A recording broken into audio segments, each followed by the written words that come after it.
by the looks of my watch, it's officially grave time. I recently went on a Veterans Day tour at the Sacramento City Cemetery. My coworker Johnny attended with me, and my friend Dan. We learned a lot about the Spanish-American War. Unfortunately, not everything came out from the tour due to some technical difficulties with the filming on my end, and so this is basically what I was able to salvage. So 1849, of course, she knows all this stuff better than I do. But the cemetery was established with a grant of 13 acres from John Sutter Jr., the good one. Sacramento. Huh? John Sutter Jr. to the city of Sacramento. The city of Sacramento, yes. And this place has expanded and shrunken over the years. It used to go further over what is now Broadway, was Y Street. And it looked different. There was a arch and a bell tower, and that's all gone. But we think there's still people buried underneath Broadway somewhere. And across the street used to be a arboretum run by the Crocker family for the folks that had people buried here, so that they could purchase flowers to put on their loved ones' headstones. It's called the Bell Conservatory. Yes. I found out that there was a saloon over there somewhere, close enough to, like, random shots might hit somebody that was trying to get into the cemetery. You're right next to the cemetery. Yeah, not right next to it, but close enough you could hear the carousing. But I kind of wanted to talk about the war, the Spanish-American War, 1898 to 99. So in the 1890s, Spain was a colonial power in decline. They only had their Caribbean islands left, Guam, Puerto Rico, Cuba, and the Philippines, which coincidentally we ended up with after that.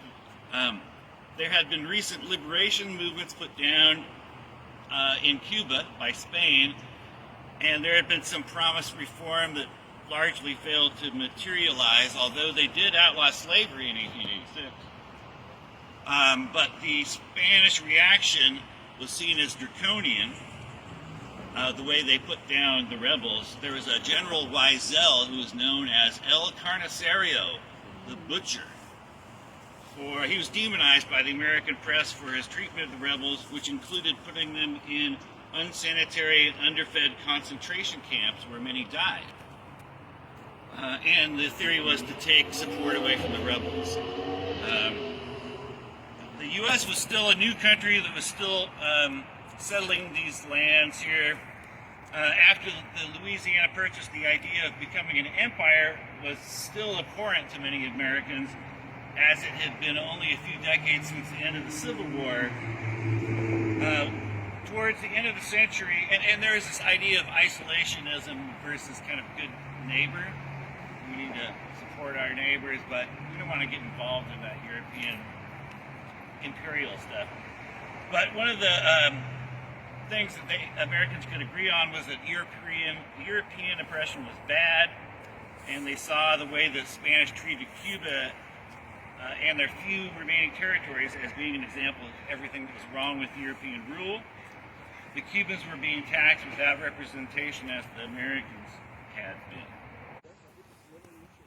The Army took pieces of the Maine and sent them to military cemeteries all over the country. So anywhere you go in America, you're going to find a piece of the battleship Maine. Wow. Or what they say is the piece of the battleship. It's a quick question. Maybe you already mentioned it, but remember the Maine, so explain that real quick. So the Maine, the Maine was the ship that was sunk in the harbor, Manila, and precipitated the beginning of the war. Of World War. Of the Spanish-American War. Oh, 1898. Yeah, that's what caused them to declare war, was the sinking of the Maine. Oh, I see. Yeah, it was a big, huge thing. Remember, the Maine was a big battle cry. This is a piece of the Maine. If you go, there's stuff here. There's an engraving with looks like a Greek god or something. Over here, it says Cuba, Puerto Rico, Philippine Islands. I guess they forgot about Guam. So they said that this is around, but basically kind of like, this is why we were Memorial. Yeah. We're the memorial, and That's cool. yeah. They sent them to the capitals of each state. There was a state at the time. That's why we have it here. Oh, interesting. Because Golden Gate Cemetery was actually the bigger military cemetery. And then because we were the capital, that's the reason why we received it. So all the states that were all the states that we had at that time, each capital got a relic of the name. There's at least 5 guys in this plot right here from the 1st California. And I heard you mention that a few times. What's the 1st California? And that was a state volunteer unit. Okay. Yeah, the 1st Infantry. I see. And they began a program of revising public works and roads and bridges and stuff like that. And some of the volunteers found themselves doing the same things they were doing before the service, of being accountants or clerks or school teachers and stuff like that. The 1st California, under James Smith, was he was appointed military governor of Negros, and his entire military support was a 400-man battalion of the 1st California, and they were spread pretty thin. They were under pressure from guerrillas and bandits who went around kidnapping and murdering people. Also, baby lanes, which I'll talk about in a second. It was the Army's first experience of phenomena it would find on other islands. Mixture of opponents, guerrilla warfare, officials who collaborated with both sides, and so forth. And it would become the first place the Army established municipal government, police, and other things that would become characteristic of their pacification in the Philippines. The baby lanes were kind of shamans. Their leader had mixed shaman kind of voodoo with Catholicism and economic grievances. So they were another faction that was in the mix. They were kind of rebels, loosely aligned with the other side. They burnt down fields on the island, and that became very popular. And that became popular with the military too, as destroying property. The thing that we hated the Spanish for in the first place. We went in and did, destroying troops, destroying warehouses full of food and shelter. In 1899, there were strict orders: no harm must be offered to civilians, everything must be paid for. However, as the troops endured sniper fire or discovered local warehouses full of goods for the guerrillas, there's a growing tendency to burn the place. Shortly after his arrival, Colonel Murray maintained, "I am very much opposed to the burning of towns where it could possibly be avoided." But by 1902, his views had changed. If I had my work out there to do over again, I would possibly do a little more killing and considerably more burning than I did. Yeah. So, like most of these guys in here, we don't know a lot about most of them. But Harry Nealon here, he became fire chief in Sacramento later on. Ernest Hunt, where are you? He was a chauffeur in the war and a chauffeur after the war. Also, William Roll. Right here. William Roll is buried over here. He was a big guy, 200 plus pounds, but he was quite agile when he demonstrated in 1918 by climbing the flagpole outside the Masonic Temple and hoisting the American flag. He was the building inspector in town and would approve anything from signs to building buildings in general. And in 1915, a sign maker complained, after his plans were rejected, he complained that other businesses were breaking the law, and I went to the building inspector but could get no satisfaction. He would always say, "This is my business. I am the building inspector." More Spanish-American War vets here. This is John F. Sherburne, known as Sherb, and he was actually in the Spanish-American War, World War I and World War II, which is unusual because there's like 18 years between each of those wars, you know.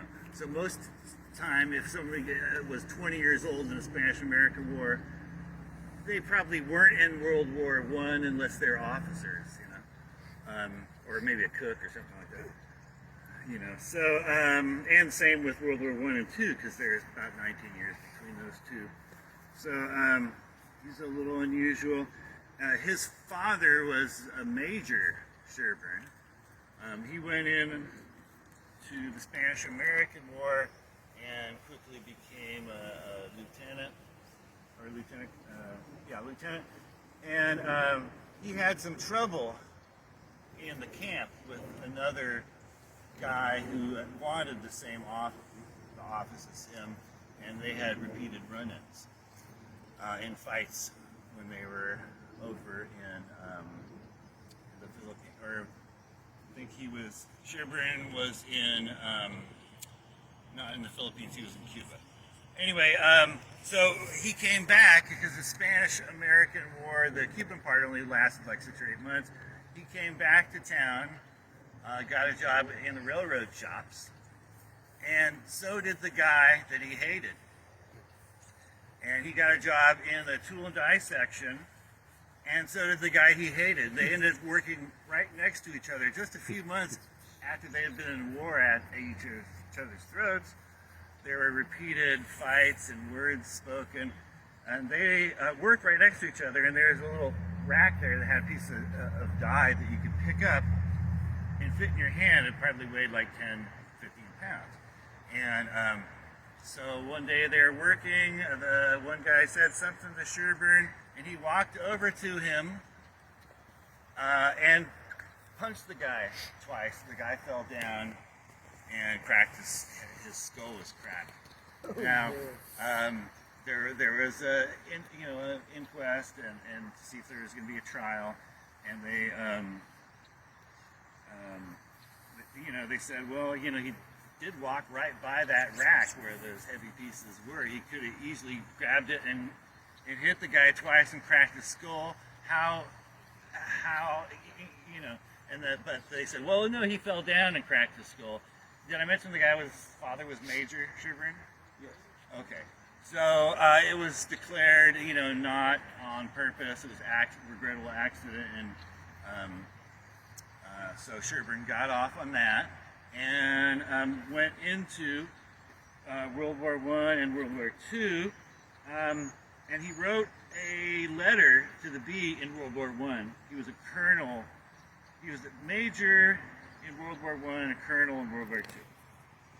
And he wrote this about the Argonne Forest. In World War I, picture a forest with underbrush so thick that it was nearly impossible to break through, in which you could not get a clear view 20 feet ahead of you, and the Boche, that was what they called the Germans, fighting a defensive action, hidden away amongst the trees and in trenches fronted with barbed wire entanglements. And you have a faint idea of what our boys were up against. But they turned the trick. We saw little holes dug into the sides of hills that our men had hastily made to protect themselves from the hail of bullets. From there we drove to Verdun, where the Boche had pounded away for 4 years, but were unable to take the place. The entire city was completely destroyed. It reminded me of dear old San Francisco after the fire of 1906. Before going to bed, we roamed around the town looking for an entrance to the underground citadel we had heard so much about. At last we found it, and a most remarkable thing it was, an underground city with its chapel, moving picture houses, mess and quarters for officers and men, and I should judge large enough for an entire division. The next morning we drove over the surrounding country and a sight never to be forgotten was presented before us. The trees were mere stumps, the ground pierced by shellfire holes, trenches everywhere, and thousands of miles of barbed wire entanglements. So they had an underground city with movie theaters and it's fascinating. Thank you everybody for watching this episode of Grave Time. I'd like to go ahead and thank the Sacramento Historical City Cemetery Committee for allowing these tours to continue on. And thank you to Troy and Tina and Eric for this tour on Veterans Day. I appreciate them, and I appreciate all the wonderful storytellers and tours that go on at the Sacramento City Cemetery. Any and all information about the cemetery I'll have down below in the description. God bless you all. Thank you for watching. Bye.